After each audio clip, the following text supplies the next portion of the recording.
আসসালামু আলাইকুম ওয়া রাহমাতুল্লাহ। ভাই কি অবস্থা, আপনার আছেন? ভালো আছেন? দুবাই সরকারে যে একটা খেল খেলে দিছে, যেটা আমাদের জন্য অত্যন্ত গুরুত্বপূর্ণ, কারণ এই খেলটা আমাদের জন্য প্রযোজ্য। সেটা হচ্ছে যাই এখানে দুইটা আপডেট গুরুত্ব সহকারে শুনবেন, তাহলে আপনার জন্য উপকার হবে। কারণ এটা আমি আপনাদের জন্য গুরুত্বই মনে করি, এটা 100% গুরুত্ব, অবশ্যই মনোযোগ সহকারে শুনবেন। এখানে মূলত যেটা হচ্ছে যায়, সংযুক্ত আরব আমিরাতের যে বর্তমানে এই আরবি লোক বা কোম্পানি লোক যারা আছে, আমাদেরকে না বলে না শুনে কোনো একটা সমস্যা হলে, কোনো একটা ব্যাস কম হলে কি করে, ক্যান্সেল করে দেয়। এবং ক্যান্সেল তো করে দেয়, ক্যান্সেল পেপারটা হাতে ধরে দেয়। এবং দেখা গেছে অনেকগুলো আছে, অনেক আরবি বা অনেক কোম্পানি লোক আছে ক্যান্সেল করে দিয়ে সেটাও কিন্তু বলে না। তো না বলার ক্ষেত্রে কি হচ্ছে, আমাদের পাসপোর্ট বা আমাদের ভিসার উপরে কিন্তু ফাইন চলে আসে, বা আমাদের আইডি কার্ডের উপরে একটা ফাইন চলে আসে।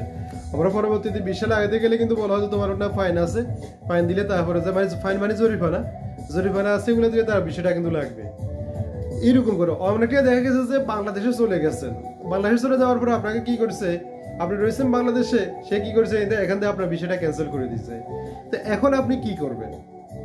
এই যে এটা নিয়ে কিন্তু আমরা অনেক একটা সঞ্চয়ের মধ্যে ছিলাম, মানে দ্বন্দ্বের মধ্যে ছিলাম, বা আমাদের ক্যান্সেল করে দিলে আমরা কি করবো, এটা সেটা কিন্তু একটা দ্বন্দ্বের মধ্যে ছিলাম।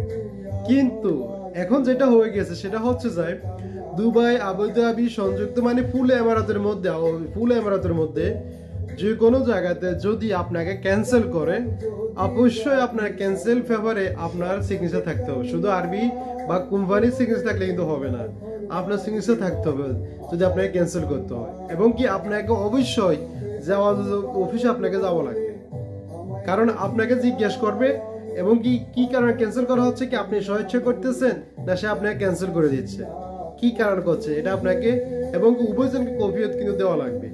দেখা গেছে যে এই কফিয়তটা আগে না থাকার কারণে কিন্তু আরবি লোকেরা বা কোম্পানি লোকেরা যারা আছে এরা কিন্তু ক্যান্সেল করে দিয়ে থাকে, আপনিও জানেন না আমিও জানি না, এরকম হয়ে থাকতো। এখন কিন্তু আর সেটা সুযোগ থাকছে না। আর যদি এখন আপনাকে না বলে যদি আপনাকে ক্যান্সেল করে দেয়, তাহলে আপনি এই ক্যান্সেল পেপারটা হাতে করে নিয়ে, কারণ আপনাকে তো পেপার দেওয়া লাগবে, আর যদি পেপার যদি না দিয়ে থাকে, যদি আপনি পরবর্তীও বিষয় লাগাতে যান, আপনাকে বিষয় ক্যান্সেল যদিও যান, তাহলেও কিন্তু আপনাকে পেপারটা উঠেই আপনি সরাসরি আপনার নিকটতম যে থানা রয়েছে বা পুলিশ রয়েছে, পুলিশ স্টেশন যে রয়েছে, ওইখানে গিয়ে আপনি এটা হাতে ধরে দেখাতে পারবেন, দেখ আমার এই সমস্যা।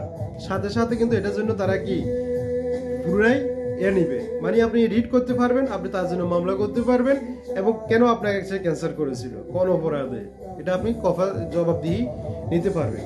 এটা হচ্ছে আপনার জন্য একটা দারুণ আপডেট। আরেকটা যেটা আপডেট হচ্ছে সেটা হচ্ছে যায়, আমরা অনেক লেবারে আছি, আমাদের কাছে পর্যাপ্ত পরিমাণ টাকা না থাকার কারণে দেখা যাচ্ছে আমাদের বেতন কম হওয়ার কারণে আমাদের কোনো একরকম সমস্যা হয়ে গেলে, শারীরিক কোনো সমস্যা হলে আমরা কিন্তু ডাক্তার বা কোনো মেডিসিন আমরা নিতে পারি না। কারণ দেখা যাচ্ছে আমাদের 500, 1000, 700, 800, 1000 টাকা অনেকের স্যালারির আছে। এখন দেখা যাচ্ছে ডাক্তার কাছে গেলে প্রথম আগে আপনার ভিজিট দিতে হতে হলে 50 টাকা, 100 টাকা, এরপর তো মেডিসিন আছে বা টেস্ট আছে, এগুলো সম্পূর্ণ সবকিছু মিলে হয়ে যাচ্ছে কি, দেখা গেছে যে 500, 400, 500 দাম কিন্তু হয়ে গেছে মেডিসিন সহ। এখন আপনি বাড়িতে টাকা বাড়াইতে পারেন না, এই জন্য কিন্তু আপনি কিন্তু বিষয় করতে পারেন না, সেটা হচ্ছে যে কি আপনি ডাক্তারও দেখাতে পারেন না। তো সব কিছু মিলিয়ে এখন আপনার জন্য যেটা করা হচ্ছে, কিন্তু এটা অলরেডি আবুধাবিতে কিন্তু এখনো আছে, সেটা হচ্ছে যে আবুধাবিতে কিন্তু এখনো হয় নাই, এটা প্রায় দীর্ঘ 8-9 বছর আগে থেকে আবুধাবিতে আছে, যেটা হচ্ছে দামাম ইন্স্যুরেন্স বা ইন্স্যুরেন্স বলে থাকে অথবা দামাম বলে থাকে। যেটা আবুধাবিতে কিন্তু ইন্স্যুরেন্সের যে কার্ডগুলো যেটা রয়েছে সেগুলো কিন্তু অত্যন্ত দাম বেশি, বা 750 টাকা থেকে শুরু করে ইন্স্যুরেন্স কার্ডগুলো। এবং কি যাদের এই ইন্স্যুরেন্স আছে, আপনারা যারা ইন্স্যুরেন্স এর সম্বন্ধে টোটালি বুঝেন না, আবুধাবি এরিয়াতে যারা আছে তাদেরকে আপনারা জিজ্ঞেস করলে বুঝতে পারবেন এই ইন্স্যুরেন্সটা কত আপনার জন্য গুরুত্বপূর্ণ, এবং কি আপনার কি কি সুবিধা পাবে ইন্স্যুরেন্সের মধ্যে, তাদের সাথে যোগাযোগ করে বলতে পারবেন এবং যোগাযোগ করলে জানতেও পারবেন। তাই এখন থেকে জানুয়ারির 1 তারিখ থেকে, মানে 2025 সাল থেকে সবাইকে সংযুক্ত আরব আমিরাতের ইন্স্যুরেন্স আওতা আনা হচ্ছে। এবং কি দুবাইতে প্রথম ইন্স্যুরেন্স আপনাকে করতে হবে প্রত্যেকটা ভিসাতে, মানে প্রত্যেকটা ভিসা আপনার ইন্স্যুরেন্স থাকতে হবে, শুধু ভিজিট ছাড়া। 2 বছরের যে মাল্টিপল ভিসাগুলো রয়েছে বা ওয়ার্কার ভিসাগুলো রয়েছে, যে আরবি করে ভিসা রয়েছে দুবাই এরিয়ার মধ্যে বা শারজা, আমল কয়ের, মানে পুরো এমারাতের মধ্যে কথা হচ্ছে। আবুধাবিতে তো অলরেডি আছে, এবার আবুধাবি ছাড়া অন্যান্য যেগুলো স্টেট রয়েছে প্রত্যেকটা স্টেটে ইন্স্যুরেন্স বাধ্যতামূলক করতে হবে। এবং সেটা যদি কোম্পানি হয়ে থাকে কোম্পানি আপনাকে ইন্স্যুরেন্স করে দিতে হবে। দামাম হেলথ ইন্স্যুরেন্স, যেটাকে হেলথ ইন্স্যুরেন্স বলা হয়ে থাকে, আপনাকে করে দিতে হবে 350 টাকা। এই ইন্স্যুরেন্সের মেয়াদ হচ্ছে যে 1 বছর করে। কিন্তু এই 1 বছরের মধ্যে আপনি যত রকম অসুস্থ হন না কেন, আপনি যদি একে ইন্স্যুরেন্স কার্ড নিয়ে প্রত্যেকটা হসপিটালে যান, তাহলে আপনার জন্য এখানে বিশেষ একটা ছাড় থাকে। যেমন এই যে আবুধাবিতে রয়েছে, যেটা আমরা যেটা ব্যবহার করতেছি, ওইখানে আপনার ইন্স্যুরেন্সের যে কার্ড রয়েছে, এখানে আপনার 70%, 30%, 35%, এক একটা কিন্তু এক একটা ইন্স্যুরেন্স অনুপাতে কিন্তু ছাড় রয়েছে। এবং আপনার যদি আপনার আগে যদি ডাক্তার কাছে যদি মানে যাওয়া লাগলে ওখানে 50 টাকা 100 টাকা, কিন্তু এখন আপনি যদি ইন্স্যুরেন্স থাকে আপনি সর্বনিম্ন 10 টাকার মাধ্যমে কিন্তু আপনি ডাক্তার দেখাতে পারবেন এবং আপনার টেস্টগুলো করতে পারবেন। সম্পূর্ণ টেস্ট আপনার ইন্স্যুরেন্স দিতে ফ্রি, টেস্টগুলো সম্পূর্ণ আপনি করতে পারবেন। এটা হচ্ছে আপনার জন্য দারুণ একটা আপডেট।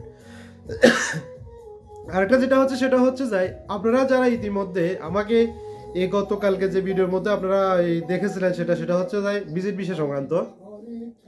ভিজিট ভিসা ওই সেম একই কথা রয়েছে, যেটা 10 কান্ট্রির মধ্যে যে ভিসার চালু হয়েছে বা চালু রয়েছে, সেটার মধ্যে আমরাও আছি, বাংলাদেশের মানুষও আছে বাংলাদেশের মধ্যে।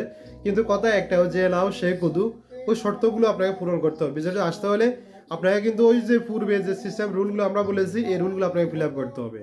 আর ফ্যামিলি ভিসার কথা যারা জিজ্ঞেস করতেছেন, দেখেন ফ্যামিলি ভিসা অলরেডি যেটা হচ্ছে সেটা হচ্ছে ফ্যামিলি ভিসা এখনো ইতিমধ্যে বন্ধ আছে।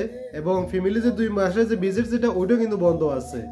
সেটা আশা করতেছি যে জানুয়ারি মাসে চালু হবে, যদি হয়ে গেলে তো ইনশাল্লাহ আপনারা সবাই দেখবেন। আর একটা যেটা হচ্ছে যে ইতিমধ্যে যে ট্রান্সফারের কথা যারা বলতেছেন, ট্রান্সফার কিন্তু অলরেডি হচ্ছে, আরবি করে ট্রান্সফারগুলো হচ্ছে, কোম্পানি থেকে আরবি, আরবি থেকে আরবি, এটা কিন্তু হচ্ছে, এটা চলতেছে।